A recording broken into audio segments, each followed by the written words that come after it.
traffic here at this intersection. Oh, and that car just basically cut him off there right at 6th Avenue. But it's unclear whether that driver was trying to get in the way of the pursuit or was simply trying to move out of the way. But fortunately, no one hurt in that exchange there as the driver continues driving here on Adams, coming up to 7th here in just a moment. And he blowing through that red light there, not even hesitating for a moment. Going to be coming up to another intersection here. This will be at 7th. And let's see, he has the red here again. But gosh, it's really incredible how this guy doesn't really care whether there's any oncoming traffic. He's just plowing right through it. It really is so dangerous. You can see that he's really picking up speed even on surface streets here. But you can see that this suspect is continuing to pick up speed here as he continues driving westbound on Adams.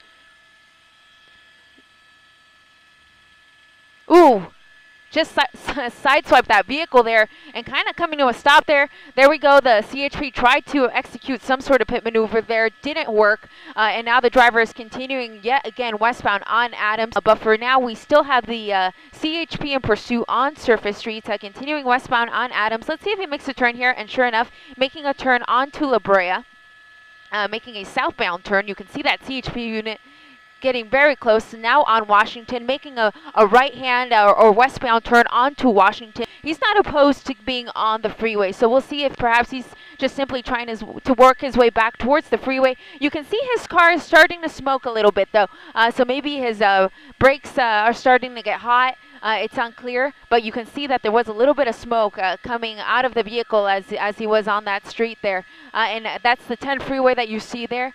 Coming up to La Cienega here, cross traffic. Oh, just slow down just enough. Here we go, a pit maneuver. The CHP hit another vehicle, not the suspect vehicle. Of course, that was an accident. They did not intend to do that. We now have the suspect driver, the suspect vehicle here, the CHP close behind. You see that the suspect doesn't want to wait for that light and is making now this dramatic left-hand turn and slowing down a bit. This may be the end of it. This may be the end of it. We see the CHP getting to the scene. We see them on the driver's side. Again, we don't know if there's anyone else other than the driver in the vehicle, so they have to be very cautious at this point. We see the driver's door opening, and now we see it closing. So playing a little bit of cat and mouse here with the authorities. It's open yet again. I'm starting to see the suspect's hands. We see them up in the sky. Hopefully there is nobody else in the vehicle, but for now we'll continue to monitor the situation and just be very sensitive about this. He is backing up towards the officers. His hands are up in the air. He's going to get down on the ground, and when officers think the timing is right, they'll have a team approach the vehicle and make sure there's nobody else inside, and then another team of officers will take that suspect into custody. But for now, you can see him lying here on the pavement, hands spread wide, legs spread wide. You can see officers trying to get into place. It's going to be interesting what they do here. They may either have, oh, there's that skateboarder coming up to the scene, not even realizing what was going on.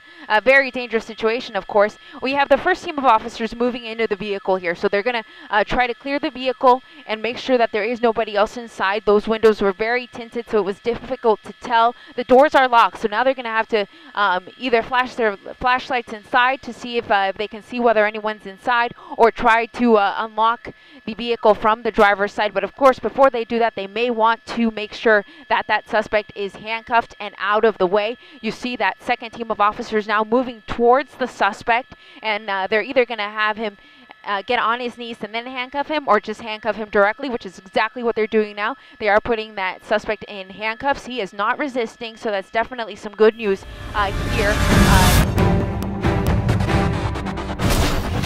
Oh no, no, no! We have the suspect running.